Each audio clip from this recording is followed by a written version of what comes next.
estamos de volta com o programa Observadores deste domingo. Hoje recebendo aqui o juiz da Infância e Adolescência da Comarca de Marabá, o Dr. César, e também a nossa colega jornalista Luciana Macho. Dr. César, bom dia, bem-vindo ao programa Observadores. Bom dia, é uma felicidade estar aqui, né? Agradeço esse gentil convite aí que vocês fizeram para falar um pouquinho do dia a dia da Vara da Infância e Juventude, um pouquinho da função de magistrado que oficia perante a Vara da Infância e Juventude. Estou aqui para esclarecer quaisquer dúvidas, poder ajudar, poder incrementar aí o debate. Ok. Já lhe agradeço, foi difícil conciliar a sua agenda, a gente teve que marcar e remarcar e hoje também o senhor estava com um compromisso, mas veio aqui nos prestigiar. Luciana, a gente quer te agradecer também, o convite vem do fato da sua experiência, larga experiência já, apesar de tão nova, doutor César, mas larga experiência aí cobrindo fatos policiais aqui para o Jornal Correio. E a Luciana, diariamente, cotidianamente, nós nos vemos na nossa cobertura do dia a dia de polícia com vários fatos envolvendo menores, envolvendo famílias, e é óbvio que também na nossa condução como profissionais jornalistas, a gente acaba se envolvendo e acaba de alguma forma também raciocinando sobre aquelas situações e também entrando, de certa forma, na realidade dessas famílias. Obrigado, Luciana, por estar aqui. Obrigada também pelo convite, Padrinho. É isso. Doutor César, o Estatuto da Criança e Adolescência, ele, no ano passado, completou 25 anos. Nós somos no 26º ano de vigência da legislação. O senhor acredita que é realmente uma legislação completa ou já nessas 2 décadas e meia já é possível que a gente tenha identificado alguma situação que não está totalmente coberta por essa legislação? O Estatuto da Criança e do Adolescente, ele, de um modo geral, ele é bem completo. É evidente que ao longo dessas décadas ele vem se complementando com outras leis que fizeram algumas alterações no próprio Estatuto, com o objetivo de dar todo aquele amparo a tanta criança ao adolescente, seja na parte de proteção à criança, seja na parte da apuração de ato infracional ou até mesmo na execução das medidas socioeducativas para aqueles que sejam efetivamente sentenciados a uma medida socioeducativa. A legislação se alterou um pouco com o objetivo de melhorar, aprimorar. É evidente que não podemos dizer que ela é completa ou suficiente para cobrir todas as relações do mundo jurídico. Por isso que ela vem se complementando aos poucos. E é evidente que nós necessitamos de mais alterações, até mesmo não só pelos anseios da sociedade, mas também para adequar a lei à própria sociedade que nós hoje vivemos. E assim, a lei está sempre em mutação. Eu posso te falar que ela assim, é bem moderna. Por mais que já passou de 2 décadas, né, da sua existência, ela vem se modernizando aos poucos. Tem algumas alterações legislativas que estão fazendo essa adequação entre a lei e a realidade. Isso vem acontecendo e a contento. É evidente que falta ainda alguns incrementos que possam modernizar ainda mais a lei, nesse caso o Estatuto da Criança e Adolescente. Certo. Luciana, o doutor César já está falando aí sobre adequações relacionadas à nova estrutura da sociedade. Eu destacaria, e eu pergunto se você concorda com isso, a própria estrutura familiar, né? Ou seja, hoje você tem a família que muitas vezes ela está calcada na mãe, como arrimo de família, né? Às vezes a mãe solteira, que tem muitos filhos e que também, além da criação dos filhos, tem que também prover a casa. Como é que você vê isso na nossa cobertura diária jornalística? A gente acompanha muitas famílias que são até conhecidas como às vezes famílias desestruturadas, porque às vezes a mãe passa muito tempo fora de casa, porque trabalha, porque necessita fazer esse sustento para a família. O pai é ausente, não dá a parcela de contribuição dele dentro da casa, nem financeiramente, nem para dar um apoio emocional também para essas crianças. E aí a gente acaba percebendo que essas crianças, esses menores, acabam entrando em situações de risco. Ficam muito na rua e a partir do momento que elas estão na rua, elas estão expostas a diversos riscos que a rua traz para elas, né? Então, eu acredito que também esse talvez seja um problema que acaba acarretando no problema futuro, que é o que nós temos de muitos menores em conflito com a lei, muitos menores sendo vítimas também de homicídios, de traficantes de drogas, de envolvimento com situações que não são adequadas nem para um adulto, quem dirá para um menor de idade, né? Certo. Doutor, a gente tem visto muito, a Luciana estava citando isso, a gente tem visto muito também a situação nessa cobertura policial, a situação da família que está envolvida com tráfico de drogas, né? E aquele tráfico está dentro da casa, né? Ou seja, ele tem uma estrutura familiar, né? Bem ou mal, torta ou não, mas existe ali uma estrutura familiar e aquele mundo do crime, ele está ali entranhado na estrutura familiar porque aquela família trabalha com tráfico de drogas. Inclusive, isso pode acabar até moldando o caráter daquele adolescente que cresce vendo isso, né? E achando normal. E achando normal. É uma coisa que eu sempre digo, assim, inclusive nas audiências, né? Que tudo depende da estrutura da sociedade que você vive.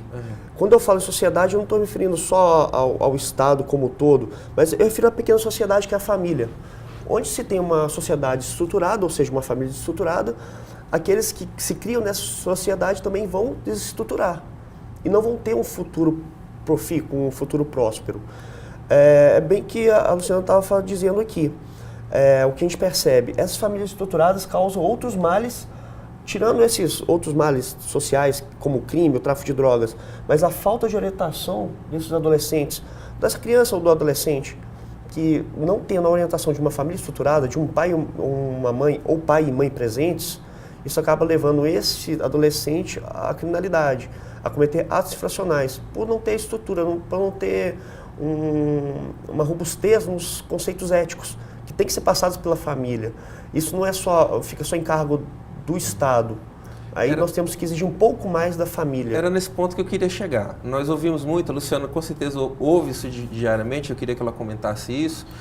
O profissional policial dizer que ele está resolvendo uma demanda que não é dele. Ou seja, acaba vindo parar na delegacia uma situação que seria uma situação a ser resolvida no seio familiar ou socialmente, e acaba redundando num crime, numa situação que vai, em última instância, parar na sua mão lá no julgamento de uma demanda judicial. É isso, Luciana? É isso mesmo, Patrick. A gente vê a própria falta de política pública de várias áreas acaba acarretando em empurrar esse menor para essa situação de criminalidade que acaba depois terminando numa delegacia ou na mesa do juiz. A criança fora da escola? Criança fora da escola, falta de política em relação a esportes, para essa criança ocupar o tempo dessa criança também, o tempo livre dela, né, o contraturno dela. E a falta de mecanismos também de empregar pessoas para que também a família possa prover aquelas necessidades daquela criança. Então, eu acho que é uma série de fatores que acaba faltando na infância dessa pessoa, que depois acarreta, num curto espaço de tempo, em problemas relacionados à criminalidade, né? Ao envolvimento com a criminalidade. E eu posso até pegar um gancho aqui e dizer uma coisa. A gente tem aquele costume de sempre falar assim, não, mas esse problema não é meu, esse problema tem que ser do outro, que tem que resolver no seio de sua família. Como o próprio, né, não sei, porque eu não cheguei a ouvir, mas se um policial militar chega assim, mas esse problema não é meu, deveria ser resolvido na família. Eu vejo de uma forma diferente esse problema de todos nós, né? Não só eu como juiz, mas como cidadão, como o Patrick como a Luciana também tem que ser preocupado, todos nós temos que preocupar, porque a criança e o adolescente é o nosso futuro. Ele vai ser o nosso esteio do futuro, por isso que nós temos sim que nos preocupar. Pegando uma correlação, nunca fui nos Estados Unidos, mas eu procuro muita literatura estrangeira para ver como essas questões são ventiladas em outros países, né? E a gente vê como não só as polícias são vistas nos Estados Unidos, que eles são vistos como heróis para a própria população, porque acaba sendo um símbolo, né, de honestidade, um símbolo de... É quase um paladino, né? Pode dizer, um policial. E como as crianças se espelham nisso. Eles começam a olhar para o policial e falam, nossa, poxa, eu quero ser assim. E por isso que eu vou cumprir a lei. Aí eu vejo, por que a preocupação tem que ser de todos nós? Nós temos que mudar até este pensamento nosso, de que o meu bem-estar está no próximo também. Então eu quero que o próximo prospere. E para prosperar, eu tenho que ajudá-lo a crescer junto comigo, mostrando valores éticos, norteando a conduta moral e por aí vai. Por isso que eu acho que é uma criação, isso aí é um trabalho de formiguinha a longo prazo, não é uma política que tem que ser sentida hoje e sim no futuro, começar a fazer isso, não só pelos gestores, é de todos nós. Essa preocupação tem que ser de todos nós. É evidente que nós temos as instituições democráticas instituídas para fomentar isso e fazer com que isso funcione.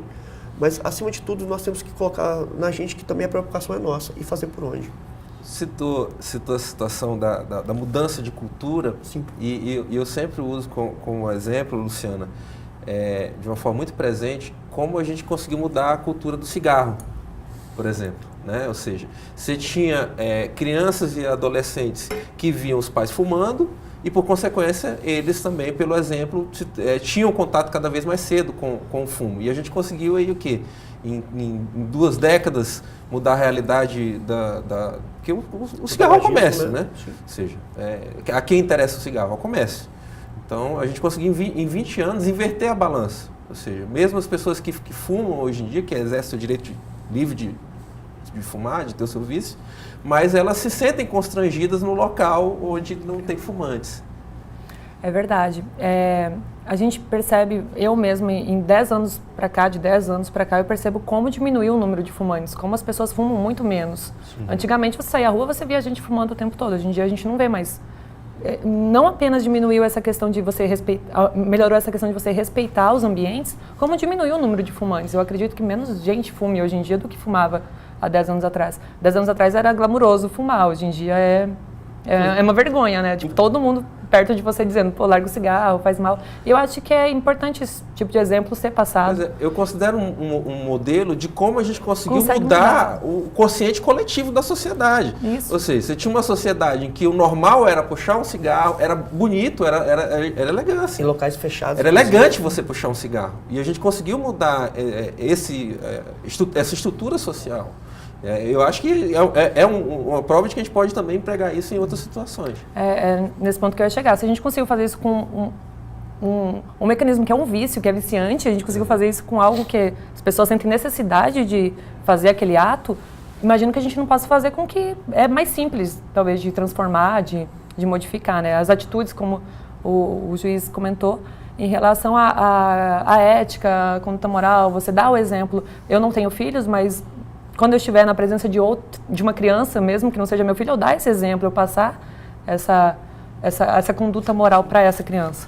Doutor César, vamos falar um pouquinho da sua experiência, obviamente e claramente muito novo, né? Está há quanto tempo no judiciário e há quanto tempo respondendo pela vara? Na magistratura paraense eu ingressei em 3 de maio de 2013. Uhum. Hoje já tem 3 anos e alguns meses, né? E já passei tanto do norte ao sul do Pará. Fiquei 1 ano no Marajó, conheci também a realidade lá, uma realidade ribeirinha, uma realidade difícil, mas um povo totalmente acolhedor, hospitaleiro, que me apaixonei pela localidade ali do Marajó, que são várias ilhas, né, com 16 municípios. Um lugar que eu acho muito lindo. Dali fui para o extremo sul, Redenção, passei por umas comarcas do sul, voltei para a região que seria do Salgado, Paragominas, e hoje estou em Marabá, desde abril de 2016. E tentando atuar da melhor forma possível, adequadamente, tentando ajudar essas questões também da infância e juventude. Luciano, acho que conhecendo a complexidade das situações que a gente tem aqui, com certeza ele vai ganhar os primeiros cabelos brancos aqui na região, né? É possível. Sim, assim, confesso que cada região tem sua peculiaridade. De fato, a gente encontra aqui um sem número, né, de atos infracionais sendo cometidos. E eu penso muito nessa atuação preventiva. A gente tem conceitos aí, inclusive foi passado pelo CNJ como uma diretriz para os tribunais de fomentar a justiça restaurativa, que ela funciona tanto pré-processo quanto pró-processo. Ou seja, depois que o processo é deflagrado de um ato infracional, de uma medida de proteção, enfim. Quando eu falo em justiça restaurativa, eu tenho que criar políticas que impeçam daquele adolescente ou aquela criança entre no mundo do crime, entre na criminalidade. E para isso nós temos que pensar a longo prazo, não tem como. Também baseando que tanto a criança quanto o adolescente é o nosso futuro. A gente não tem que achar que isso é um gasto, uma despesa, isso é um investimento. Passamos agora um período de Olimpíadas como coisa mais que terreno fértil para criar uma cultura do esporte. tirando a criança, o adolescente do ócio, e por aí vai. Dentre outras, né, gestão pública mesmo, no sentido de criar quadras no seio do município, incentivar outros tipos de cultura. Isso é muito interessante para evitar com que a criança fique no ócio e por aí praticar crimes, atos infracionais, na verdade. Tá. A gente vai para o primeiro intervalo comercial e voltamos logo em seguida aqui na TV Correio SBT.